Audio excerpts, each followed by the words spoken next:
Agora, o Mauro tocou no assunto aí, né, do Fausto Vera. O Fausto Vera, ele dá uma baita de uma cutucada no Vanderlei Luxemburgo. Porque ele diz, perdemos meses de trabalho. Quando ele fala perdemos meses de trabalho, ele está deixando claro que o trabalho do Vanderlei Luxemburgo foi nulo. De que não houve trabalho do Vanderlei Luxemburgo. E aí gera-se um questionamento, né, Piperno? Porque quando veio o jogador, tudo bem que ele estava recebendo poucas chances com o Vanderlei. Jogador, quando não recebe chance, quando vai pro banco, ele fica emburrado. A gente fala, né, de jogador mimado. Mas é uma declaração bem forte para um time que realmente foi péssimo nessa temporada. E que mostra um futebol horroroso também, né, Piperno? Hoje, o Mauro diz, pressionou ali no primeiro tempo, marcou a pressão na saída de bola. Só que o segundo tempo foi ridículo. Parecia que era o Fluminense contra um time pequeno. Tipo, não passa do meio campo, não ataca, não cria nada. É óbvio, você percebia que iam sair os gols do Fluminense.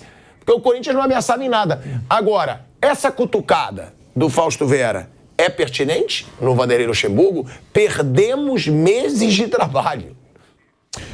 Boa tarde, senhores. Eu acho muito pertinente, mas eu não acho que tenha sido endereçada somente ao Luxemburgo. Perdemos meses de trabalho e aí a gente pode falar em 9 meses. Porque no começo do ano, o Corinthians também era um time muito mal dirigido. Aliás, fez um campeonato paulista ridículo. O Corinthians fez um campeonato paulista ridículo. O Corinthians foi mal, jogou mal o campeonato brasileiro desde o seu começo. Então, o Corinthians foi mal. Veja, com o Lázaro, o Corinthians foi mal no jogo dirigido pelo Danilo. O Corinthians não andou bem naqueles 2 jogos lá com o Cuca. Veja, o Corinthians perdeu em Goiás e ganhou do Remo ali e tal, no sufoco, no limite, nos acréscimos. O Corinthians não jogou nada na maior parte do tempo da gestão Luxemburgo. Então foi um Corinthians que desde o começo do ano se acostumou a jogar mal. Então, quando o Fausto Vera fala perdemos tempo, eu não sei a que tempo ele está se referindo, mas o fato é que o Corinthians, há 9 meses, é uma gestação inteira jogando mal. E jogando pior do que jogava em 2022, que já não foi isso tudo, mas pelo menos foi uma temporada em que o Corinthians fez um campeonato brasileiro honroso, fez final de Copa do Brasil, né? Fez uma Libertadores razoável, enfim. O Corinthians em 2022, com praticamente esse mesmo elenco, é bom que a gente sempre se lembre disso, o Corinthians fez uma campanha muito melhor do que a de 2023.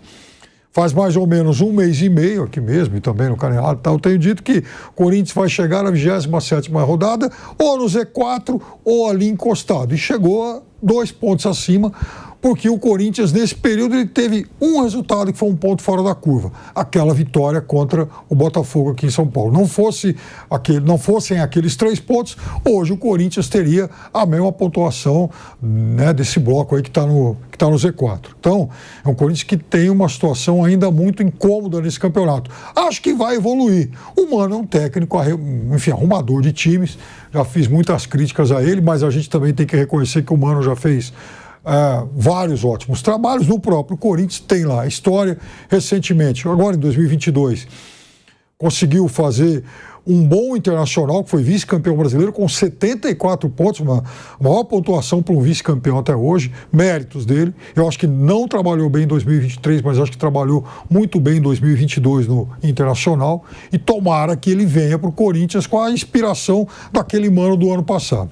Agora, eu acho que o Corinthians tem alguns jogadores que vão naturalmente evoluir. O Yuri Alberto, para mim, era um caso inexplicável. Ele é muito bom jogador e fez um 2023 ridículo até aqui, muito abaixo do que ele pode. E eu acho que ontem já mostrou que pode voltar a ser aquele jogador sobre quem muita gente tinha bastante expectativa, inclusive eu.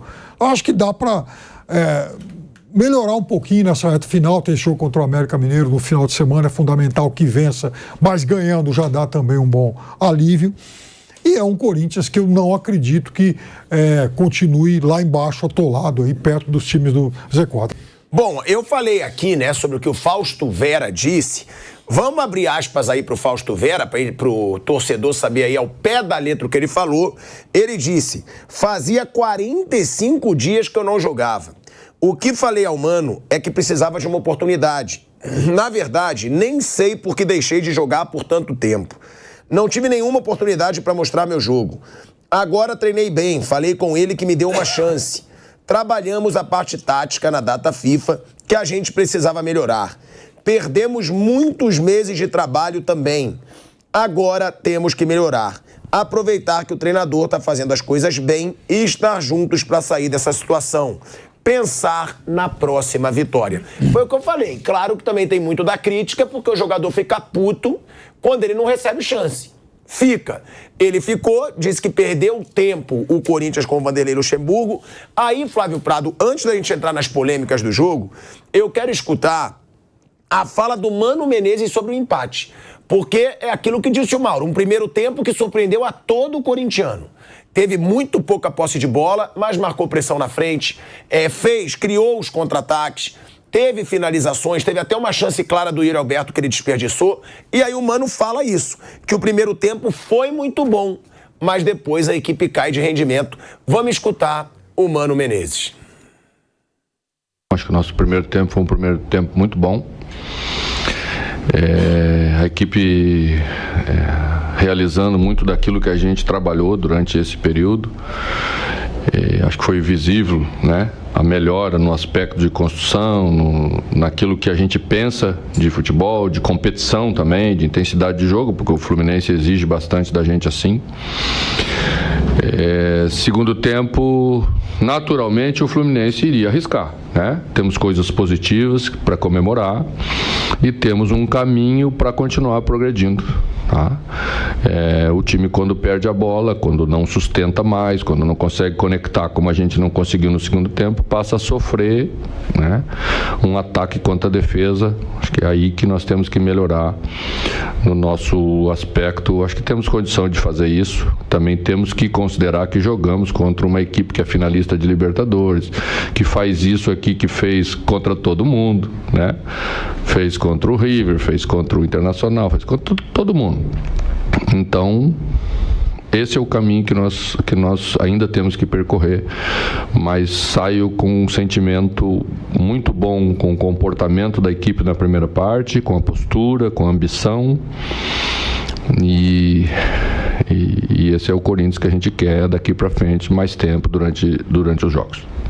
Mano, olha aí, ó, é o Mano Menezes falando. Agora, tem isso também, né? Se ele já sabia, ele falou, o Fluminense fez isso contra o River, fez isso contra o Inter, ele deveria ter se precavido também, né, Flávio Prado? Se ele sabia que o Fluminense fazia isso, vale ter alguma opção ali para ele segurar esse ímpeto do Fluminense. E, ao mesmo tempo, o Fernando Diniz, ele fala que teve uma atuação brilhante, né? Ele diz que teve uma atuação brilhante, o que eu discordo um pouco pelo que foi o primeiro tempo. Teve um segundo tempo brilhante, aí pode ser. Mas o que falar do que disse o Mano e do que disse o Fernando Diniz, a gente já vai escutar o Fernando Diniz. Com relação ao Fluminense, eu concordo com você. Segundo tempo realmente foi brilhante. Poderia ter virado o jogo. O Cássio fez uma defesa no último minuto impressionante. Foi um volume de jogo espetacular. O primeiro tempo não. O primeiro tempo o time demonstrou algumas fragilidades, deixou alguns espaços e falhas individuais também. E elas podem acontecer, tem que tomar certo cuidado com isso. Sobre o Mano, eu acho que ele até queria fazer algo, mas ele não tem material humano para fazer isso, não. Você não pode esquecer que o time do Corinthians é um time de jogadores mais veteranos, já falamos isso várias vezes, e esses jogadores eles têm certa dificuldade de acompanhar o ritmo, como o ritmo que o Fluminense impôs no segundo tempo. Então me parece bastante natural a queda do Corinthians no segundo tempo, e a dificuldade do técnico de fazer alguma coisa a respeito. O time do Corinthians, ele vive ainda a ilusão dos grandes nomes que ele tem, nomes históricos que eu tenho o maior respeito, mas que hoje não conseguem render o que já renderam. E aí, enquanto continuar com essa ilusão, a coisa vai ficar complicada. E sobre o Fausto Vera, foi aquilo que você já falou mesmo. O jogador, quando não joga, o técnico é inimigo, olha assim pro lado pessoal. O Fausto Vera vai entrar e alguém vai sair. Esse alguém vai dizer depois que o Mano Menezes era isso, era aquilo normal. Quem joga, ama, quem não joga, detesta. Os treinadores falam sempre isso, né? Eles têm 11 amigos e o restante de inimigos. Os 11 são os que estão jogando, é normal. Você vê aí, né, as declarações dos treinadores e a gente vai ver agora a declaração do Fernando Diniz. Porque o Fernando Diniz, ele diz que teve uma atuação brilhante, o que aí eu discordei, o Flávio também discorda, uma atuação no segundo tempo. O primeiro tempo foi muito aquém, porque é aquilo que eu falo. É raro a gente ver esse Corinthians fazer 3 gols em um time. É raro. Nossa, né? Nem no treino contra a base. É muito difícil. É lógico. Você vê esse time do Corinthians fazendo 3 gols do Corinthians, a média de 3 a 4 jogos. Eu vou até... É verdade. Contra aquele Liverpool lá no Uruguai. Foi esse ano, né? O jogo, enfim, estreia na Libertadores. Acho que foi 3-0, né? Foi, depois não conseguiu nem classificar. O Corinthians não faz gol. O Corinthians tem muita dificuldade de fazer gol, né? Realmente 3 gols, tomar 3 gols do Corinthians no primeiro tempo é algo assustador. O Grêmio, né? O jogo lá do 4-4. Teve mesmo, tá certo. Ou seja, ultimamente um Corinthians goleador. Ousado. Era um novo Corinthians, né? O Neo Timão. Bom, vamos escutar aí a declaração do Fernando Diniz. O Fluminense está super focado nos jogos do Brasileiro. A gente, contra o Botafogo, eu acho que a gente, por ter sido muito próximo, existiu na semifinal da Libertadores uma descarga muito grande de energia física e emocional e a gente não teve tempo para recuperar. E não eram só os jogadores, que nem foi o aspecto físico que foi preponderante, foi o aspecto emocional mesmo. Então a gente não teve energia suficiente para encarar o jogo do Botafogo, então a gente jogou abaixo das nossas condições. No jogo de hoje aconteceu o contrário. O Corinthians teve 2 chances, assim, erros nossos que a gente não costuma cometer. E o time estava extremamente focado. Hoje foi uma partida brilhante do Fluminense. O jogo todo, principalmente no segundo tempo. O segundo tempo foi muito lindo. Quem esteve aqui no Maracanã pôde acompanhar um jogo. O adjetivo correto é esse: brilhante ou espetacular. Olha aí, ó. Jogo brilhante, espetacular. Eu acho que todo mundo já falou aqui, nem precisa jogar de novo no debate, que aí não. Foi um jogo... É aquilo que às vezes a gente fala, o Mauro mesmo fala, jogo bom de ver pra divertir, mas com muitas falhas, com falha de marcação. A gente vai pra um break na Rádio Jovem Pan, seguimos no YouTube. Você que fala isso, né, Mauro? É um jogo gostoso de se ver. Lógico, são coisas diferentes. Um bom jogo, tecnicamente, não tem a falha do Marcelo, não tem a bola atravessada na frente da defesa do Fluminense pelo Cano. Não tem essas falhas todas que o Fluminense cometeu. Agora, é um jogo de emoção, com o placar se movimentando bastante, então um ótimo entretenimento. Agora, tecnicamente, um jogo perfeito, um jogo de primeiríssima, as defesas não cometem tantos erros, né? Elas desafiam os atacantes têm que lutar mais para fazer um gol. Essa é uma das grandes graças do futebol. O esporte onde você tem, às vezes, um ponto no jogo inteiro e é uma emoção absurda, né? Outros esportes, o ponto acontece a toda hora. Enfim, eu acho que o discurso do Diniz, numa semana não muito boa, porque ele agora tem dois empregos na seleção, foi um desastre lá contra o Uruguai, a atuação ridícula do Brasil. É um discurso meio fantasioso. Eu não sei se ele só está dizendo isso da boca para fora ou se ele acredita de fato nisso. Se ele acredita de fato nisso, é muito preocupante para o Fluminense. Porque não foi isso que ele falou. É evidente que não foi. Segundo tempo, sim, de grande imposição e tal, mas o jogo se faz de 2 etapas de 45 minutos, não só do segundo tempo. O primeiro tempo foi muito ruim. Os erros cometidos foram graves e, como eu falei aqui, citei o jogo do Inter, citei o jogo do Vasco, outras partidas em que o Fluminense também concedeu muitas oportunidades aos seus adversários, cometeu muitos erros defensivos, não só na saída de bola, em bolas perdidas na altura do meio-campo, com a defesa escancarada, e não acho que isso seja exatamente aquilo que você espera de uma equipe equilibrada e, de fato, competitiva. O time tem que ter eficiência defendendo, criando, atacando, tudo. Isso faz o combo de uma grande equipe. E é um trabalho já longevo do Fernando Diniz. Não é um trabalho que começou semana passada. O Mano Menezes, não. Esse começou o trabalho dele atual no Corinthians recentemente. Tem, evidentemente, essa atenuante. O Fernando, não. Ele já está há um bom tempo no Fluminense e eu acho que o time já era para estar mais equilibrado nesse sentido. Era para estar mais equilibrado. E essa questão de cera que ele falou também, você pegar, por exemplo, na Copa do Brasil, o Felipe Melo foi expulso, o Fla-Flu. O que fez o Fluminense? Amarrou o jogo. Estava com um homem a menos. É do jogo, gente. O Corinthians fora de casa, o Fluminense é melhor que o Corinthians, fez o quê? Tentou amarrar o jogo. Então, assim, esse tipo de reclamação também eu não entendo. Ah, porque a arbitragem... Então, tudo bem, ele acha que a arbitragem concedeu ao Corinthians essa possibilidade. Pode ser. Agora, a cera vai acontecer, cara. Você tem que estar preparado. Ainda mais o jogo que se aproxima. O jogo que se aproxima é um jogo que tem grandes possibilidades de caminhar para uma partida amarrada com um adversário que, se tiver em vantagem no placar, então, não vai ter jogo. Se depender do Boca, não vai ter jogo.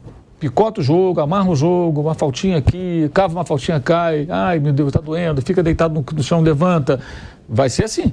Demora a bater tiro de meta. Tem que ter muita concentração. E eu achei o time muito pilhado ontem.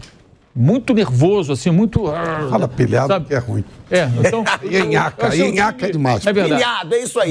Mas ele falou no sentido negativo. No sentido negativo. Mas é negativo. É negativo. Óbvio. Então vamos manter o pilhado. A gente tá voltando pra Rádio Jovem Pan em 2 segundos. De volta, hein? De volta à Rádio Jovem Pan, agora na rádio e no YouTube. Mauro, pode concluir. Porque assim, geralmente, quando um jogo tem muitos gols, há uma tendência das pessoas falar que foi um jogão. Eu sempre faço a ressalva. É um ótimo jogo como entretenimento, emocionante, o torcedor se diverte, é legal, ótimo. Mas, tecnicamente, não é um grande jogo. É um jogo de muitas falhas, salvo exceções. Em geral, os jogos de muitos gols são jogos... Ontem foi um jogo de muitas falhas. E as falhas do Fluminense foram muito preocupantes. Isso tem que ser dito. Tem que falar agora, não adianta depois da Libertadores, se tudo der errado pro Fluminense, viu, lá atrás. Não, tem que falar hoje. Eu acho, por isso que eu acho que é importante. Se ele estiver falando da boca para fora, mas detectando os problemas, ok. É só para consumo externo, não vai criticar o time publicamente. Mas se ele acredita nisso que ele está falando, olha, meu Deus.